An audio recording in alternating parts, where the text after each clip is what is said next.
Hello guys, welcome to Kaushik classes. आज पिछली बार हमने पढ़ा था अकाउंटिंग के बारे में। अब हमने उसका दूसरा पार्ट बनाया है। अब हम पढ़ेंगे सबसे पहले बुक कीपिंग। बुक कीपिंग होता क्या है? जैसे आपने कोई अपनी छोटी दुकान खोल रखी है, आप पढ़े लिखे नहीं है पर लेकिन आप इस चीज का हिसाब तो हर कोई रखता है कि पैसा आ रहा है, जा रहा है, या हमारे क्रेडिटर्स कौन है, डेटर्स कौन है। तो वही बुक कीपिंग होती है। अब हम पढ़ते हैं अकाउंटेंसी क्या होती है। अब सब चीज को प्रॉपर वे में रिकॉर्ड करना अकाउंटेंसी कहलाता है। पहले जैसे ट्रांजैक्शन है, उन्हें आइडेंटिफाई करना, मतलब पूरा प्रोसेस। अब हम देखेंगे कि difference between book keeping and accountancy.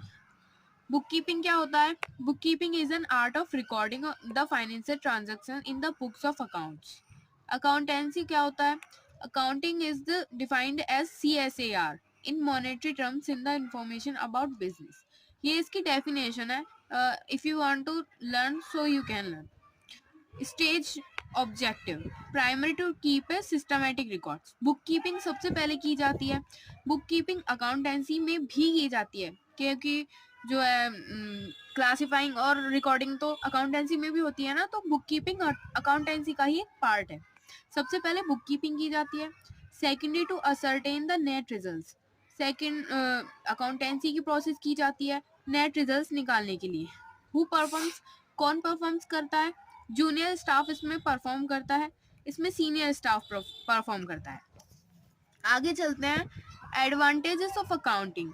इसके एडवांटेजेस क्या हैं? Provides complete and systematic records. जो अकाउंटिंग के सबसे पहले एडवांटेज है कि वो सिस्टमेटिक और कंप्लीट रिकॉर्ड्स प्रोवाइड करती है। इंफॉर्मेशन रिगार्डिंग प्रॉफिट और लॉस। इससे हमें क्या पता चलता है कि हमारी जो बिजनेस है उससे हमें प्रॉफिट हो रहा है या लॉस हो रहा है। Information regarding financial position. हमें अपने बिजनेस की फाइनेंशियल पोजीशन पता चलती है। Evidence and legal matters. ये एविडेंस होता है लीगल मैटर्स में। Facilities sale of business. अपने जो बिजनेस को यदि हम बेचना चाहते हैं तो इससे हम अपने जो बिजनेस की अच्छी कीमत लगा सकते हैं। Limitations of accounting. अब हम इसके लिमिटेशंस देखते हैं। सबसे पहली लिमिटेशंस है limitation influenced by personal judgment. अब ये इन्फ्लुएंस्ड बाय पर्सनल जजमेंट कैसे?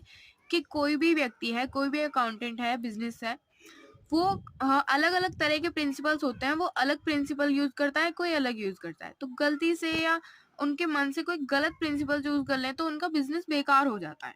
तो इसे कहते हैं influenced by personal judgement. Second है it is used by experts only. इसमें अकाउंटिंग में बहुत सारे रूल्स होते हैं, बहुत सारे प्रिंसिपल्स होते हैं। यदि वो फॉलो नहीं करे गए तो आपका बिजनेस बेकार हो सकता है, आप लॉस में जा सकते हैं। तो कहा जा सकता है कि जो अकाउंटिंग के बारे में जानता है वही अकाउंटिंग कर सकता है। It is used by experts only. Third है इनकम्प्लीट इंफॉर्मेशन। इनकम्प्लीट इंफॉर्मेशन कैसे? कि जब आप अपना बिजनेस बंद करेंगे आपको कंप्लीट इंफॉर्मेशन तभी मिलेगी। इससे पहले जो भी इंफॉर्मेशन आपको मिल रही है वो इनकम्प्लीट ही है। Fourth, affected by window dressing. जो भी बिजनेस है वो अपने जो रिकॉर्ड्स है उन्हें ऊपर नीचे कर सकता है, जिससे कि उसे टैक्स कम भरना पड़े। इसलिए इसे कह सकते हैं affecting by window dressing. Window dressing का मतलब होता है धोखाधड़ी। फिफ्थ है अनस्यूटेबल फॉर फोरकास्टिंग। इसमें विंडो ड्रेसिंग होती है, पर्सनल जजमेंट होता है, एक्सपर्ट्स के द्वारा यूज किया जाता है, इसलिए आपके लिए सुइटेबल नहीं है यदि आप अकाउंटिंग के बारे में नहीं जानते हैं तो। अब हम पढ़ेंगे क्वालिटेटिव कैरेक्टरिस्टिक्स। सबसे पहला है रिलायबिलिटी, मतलब कि ये ट्रस्टेबल है। सॉरी, आपकी जो फाइल होनी चाहिए वो ट्रस्टेबल होनी चाहिए, बिल्कुल सही, जो आपने इन्फॉर्मेशन है वो बिल्कुल सही होनी चाहिए। दूसरा है रिलायवेंस, मतलब रिलीवेंस मतलब कि रिलीवेंटी, मतलब बिल्कुल यूजफुल होनी चाहिए जो आपने इंफॉर्मेशन दी है, फालतू की इंफॉर्मेशन इसमें नहीं होनी चाहिए। अंडरस्टेबिलिटी, मतलब कि जो आपकी जो वो है परफॉर्मेशन है वो अंडरस्टैंडेबल होनी चाहिए, मतलब उसे समझा जा सके।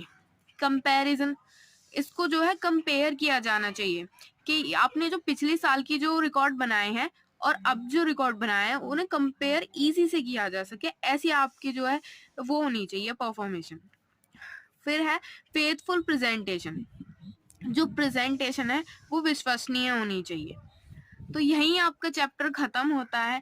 Thank you for watching. हमारे चैनल को सब्सक्राइब कीजिए, लाइक कीजिए एंड कमेंट कीजिए। Thank you.